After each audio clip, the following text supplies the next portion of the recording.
welcome back to the Wise Action Radio Show with Rainier Avenue Radio. Thank you, Biko, for that intro. Yeah, that's our new one. It might be different from the next time we do it, but very exciting. So welcome back to our new radio show. This is episode 2, and we're live today.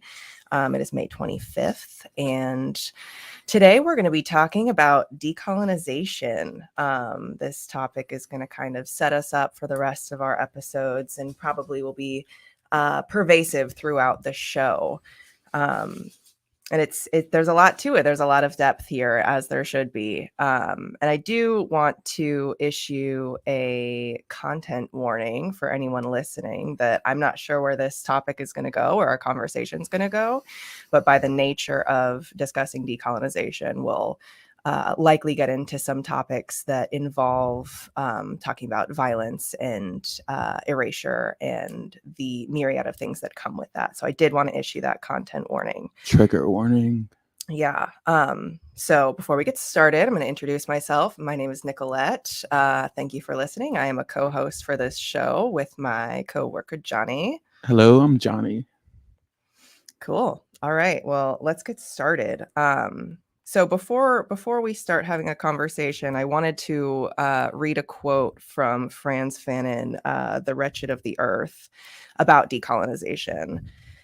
And it reads, quote, "Decolonization, which sets out to change the order of the world, is obviously a program of complete disorder, but it cannot come as a result of magical practices, nor of a natural shock, nor of a friendly understanding. Decolonization, as we know, is a historical process. That is to say, it cannot be understood, it cannot become intelligible, nor clear to itself, except in the exact measure that we can discern from the movements which give it historical form and content." So I wanted to sort of set that as our grounding and opening quote for decolonization. Johnny, how does that land with you? That's a pretty deep quote. I would ask you to read it again. Yeah, absolutely. Quote, "Decolonization, which sets out to change the order of the world, is obviously a program of complete disorder. But it cannot come as a result of magical practices, nor of a natural shock, nor of a friendly understanding. Decolonization, as we know, is a historical process. That is to say, it cannot be understood, it cannot become intelligible, nor clear to itself, except in the exact measure that we can discern it from the movements which give it historical form and content." Yeah, decolonization is a historical process.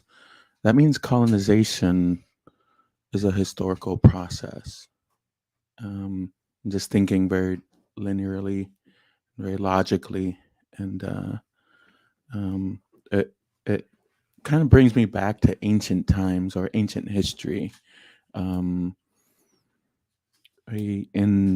the terms of like the power struggle with the empires, like the Roman Empire, and I'm not a history buff, a little disclaimer, but the Crusades and during those times where there was a huge power struggle, and it was to me that historical process of like the making of what colonization is and what it became to be known as it came into contact what is now the United States and Turtle Island. So colonization was brutal. It was extractive. It was massacres. It was war. It was militarism. It was a power struggle. It was superiority. It was genocidal. It was removing people, exterminating people, and it was extracting all of the resources of the land and the water and like all living life forms. It was a wealth building process, and that's what it makes me think of. And I think about it like on a personal level, like here being Wanapum on my father's side and Yakima on my mother's side. And I think about it like I think about light, and light is a term, which we have in our language, and it's within us and it's all around us. So that's the context I think of when I think of decolonization. That there's these structures and institutions and systems that are in place to keep uh, um, uh, power in place, to keep oppression in place, to um, uh, keep the exploitation in place, and the superiority in place. And decolonization to me is about the deconstruction and the dismantling of these institutions and structures and systems externally, but also internally. Myself, like, I can look like how I'm dressed, and the language that I'm speaking, and the things that I'm doing in my life, and um, there's a whole self-identification process of like who am I and what am I doing in my life, and how that applies to decolonization internally. Yeah, thank you for that. One of the things that I wanted to touch on, so sort of prepping for this conversation, I was reading a lot of Eve Tuck and Wayne Yang. For anyone who might be familiar, decolonization is not a metaphor. And one of the things that they mention is the violence of colonization in the way that it's this ongoing process, right? And so they say, quote, "This violence is not temporally contained in the arrival of the settler, but is reasserted each day of occupation. This is why Patrick Wolf, 1999, emphasizes that settler colonialism is a structure and not an event," end quote. And I think you kind of touched on that just now in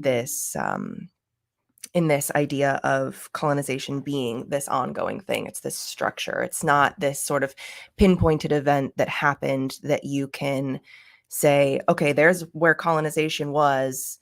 Now we're moving on from it. That's not the entire social structure that we are sort of indoctrinated in now is that structure of colonization, right? And so understanding that as a baseline, as a way to understand decolonization, I think is really imperative. And what they talk about frequently throughout this and with conversations that I've had with other folks, but this idea of decolonization being uncomfortable. And it's not supposed to be comfortable. If it's comfortable, it's not decolonization. It's hollow. It's like a Band-Aid for a flesh wound, right? Like decolonization is this massive thing. It incorporates so many different things and it affects so many different people. And at a baseline, colonization, settler colonialism relies on one hand, anti-Blackness, on the other hand, Indigenous erasure.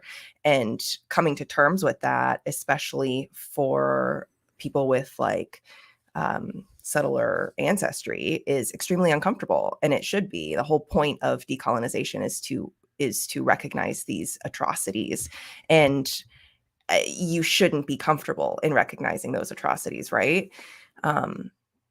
So I guess I'm wondering how that sort of resonates with you at this point, Johnny. Well, I think what comes to mind is, and I don't actually read that much. I didn't grow up with like any books in my house. So, but it resonates. It makes me think of I think something very linear. So if it's uncomfortable in a decolonization process, and it has to be, right, then it had to be uncomfortable in the colonial process, in the settler colonial process. And when I think about that, and say, even for myself, when I started like learning more about like what had happened in this colonial process to my ancestors, to my elders, and even to myself, brought up different emotions that were very uncomfortable for me. Anger being one of them. Like I didn't know how to like process that anger, like and with like very healthy coping strategies. It made me very monstrous, and it made me think about that lived experience of my ancestors, and I felt it too, like reading some of the historical texts and articles that I did come to in my undergraduate at the Northwest Indian College, and our cultural sovereignty, like decolonization part of my program. That there was a lot of deep pain. There was a lot of struggle, a lot of sacrifice that wasn't good. There was a lot of fear. Like I just imagine my people, with so much substantial loss, the fear that comes with that. Like, how are we going to like deal, with the grief and loss of like so much, like, so much territory, so much land, so much water, so much living life forms and relationships that we had with all living life forms taken, 90% of our populations, gone. So much knowledge, traditional knowledge, like place-based knowledge, our own dialects of our language families, whole language families just disappearing, just so much taken. And, I went through, quite a bit of uncomfortability, like healing from that. And I think when we think of decolonization, you're right. It has to be those same things. It has to, for the people in power, it is going to be deeply painful. It is going to be scary. It is going to be fearful. There is going to be substantial loss. So that's maybe the way I'm thinking about it. Right. I just want to add a little reminder that you're listening to the Wise Action Radio Show on Rainier Avenue Radio. Thank you for anyone who's tuning in right now. So thank you for sharing all of that. And I think it's important to sort of acknowledge like my lens of understanding decolonization is coming from like a learning perspective, right? I'm looking at decolonization through the lens of my positionality, which is where like my ancestry comes from settler and immigrant backgrounds, right? So I think one of the things that is most impactful for me that I'm thinking of right now is that sort of difference in the discomfort of the way that you learn about decolonization and colonization, and the pain and the direct connectedness of the loss that came with colonization, versus me, where I'm reading about it, I'm talking about it, I'm not necessarily connected in that same way.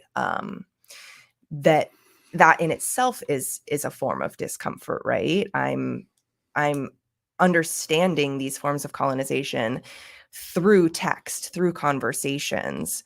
And it's uncomfortable to think about the fact that the conversations and the text that I'm reading is something I had to seek out myself. That's not something that I was taught in school either, right? And so like that's another direct example of colonization in the way that it's still pervasive in our modern society, and the fact that we kind of talked about this on our last episode of the lack of Indigenous representation in history in like Western and American like historical education systems, right? And the discomfort that sort of comes with that, in the sense of settler guilt, I guess, That's kind of what Tuck and Yang talk about in Decolonization is Not a Metaphor, of this discomfort in listening to someone such as yourself talk about these direct connections with loss, and then the idea of decolonization having to reconcile with that, and in a way that true decolonization would come with, sacrificing privilege and power and like land in the positionality that maintains white supremacy, right? And all of those who benefit from it, which is pretty much anyone who's not othered, right? And it's extremely uncomfortable. And so decolonization as a metaphor is something that wouldn't necessarily challenge the positionality of those who benefit from Western settler colonialism, white supremacy that's still pervasive in our society today.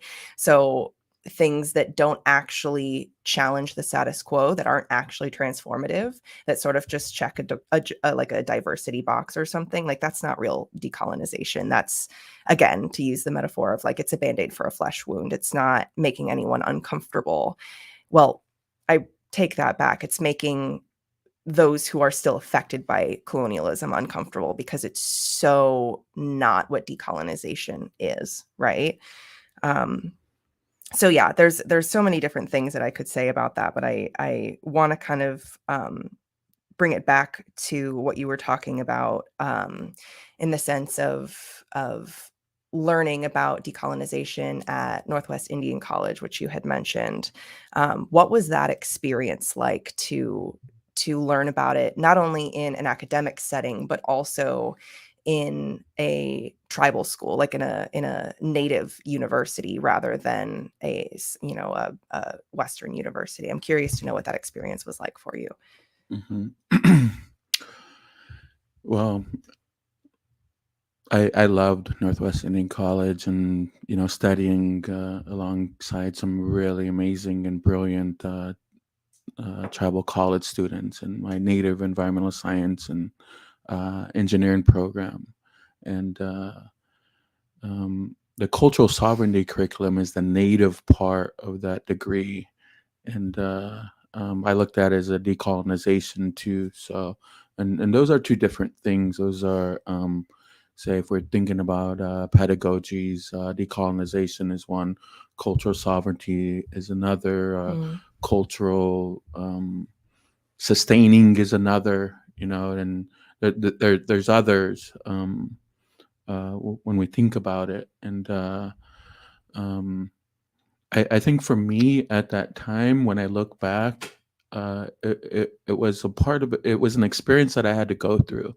It was a process that I had to go through, and it was enlightening, and I'm forever grateful for the elders who created that curriculum. There, I had no idea, and for me, it was I think two things. If I can focus on, like, right now, is one is remembering, and that's an abstract, confusing term. Part of it was reading back into the history and the lived experiences of my ancestors and elders, and forced assimilation and colonization, and processing those emotions. Like early on, I remember in my freshman year, like taking these research projects on, and like quarter after quarter after quarter, and it could have been easy to just recycle some of those research projects. But I took on the challenge and did a different one for each of those papers. And so there was a lot of different areas I focused on and researched about, and it was an emotional process. And when I presented the first one, my voice was very shaky. I couldn't really even talk and get the stuff out without being like super emotional. And then fast forward to, say, like my last year, my senior year, there was a transformative thing that had happened over time, doing all of this research, processing all of these emotions, and part of it even was setting up a sweat lodge right in the middle of campus, and you know, going through the whole process to make that happen, and then bringing the people together to have a sweat lodge and have a place to connect and reconnect and heal and express and pray and those types of things, which to me had to go hand in hand because I wasn't on uh, my homelands and things like that. But also hearing the songs from the local uh, Lummi Nation during their winter dances and winter singing. I remember we would do an evening sweat in the winter, and it was right on campus, and there was a smokehouse just down the way from the campus, and we can hear the singing and the beating of the sticks and the drums, and that was a whole thing, and thinking about like, oh, we can actually build a sweat lodge. Like there was a time that wasn't able to happen, like our ancestors were punished and those things were banned, and we actually had ancestors and elders fight for these rights. Like that, some of them died fighting for these things, and going through these experiences. I mean, it was a lot. There was a whole transformative thing happening holistically, and with my heart, my mind, and with my body, and the whole academic, intellectual, the whole spiritual part about it. There was some alignment, and it was opening me up to like a deeper understanding and learning of who I am and like where I come from, and what like decolonization may mean in terms of like, or in the context of healing, which I think was most provocative for me. Yeah. Thank you for sharing that. One of the things that's really sticking out to me there is you had mentioned towards the end, holistically, and I think that's something that is not valued in Western society, Western science, Western policies, is a holistic perspective on kind of anything. I feel like our Western mainstream society things are very what's the word that I'm looking for, isolated or compartmentalized rather. In the reality of things is that life and people and social structures and everything is interwoven. It's in order to learn about anything, in order to decolonize, in order to understand, you have to have a holistic perspective. And that, I think, the fact that we don't see those perspectives in mainstream media, in mainstream ways of knowing and thought processes and education is sort of like an intentional exclusion. Holistic understanding is intentionally excluded because colonization was a holistic process. It spanned from, physical erasure and genocide to cultural erasure to changing the normal ways of thinking. It was a holistic process, and therefore decolonization has to be holistic too. It has to hit on multiple different levels. It can't just be something like a surface level or superficial. It has to go deeper than policy, than science, than academia. It has to be something on a spiritual level, on a mental level, on a heartfelt level. And I think that's something extremely important for us to emphasize.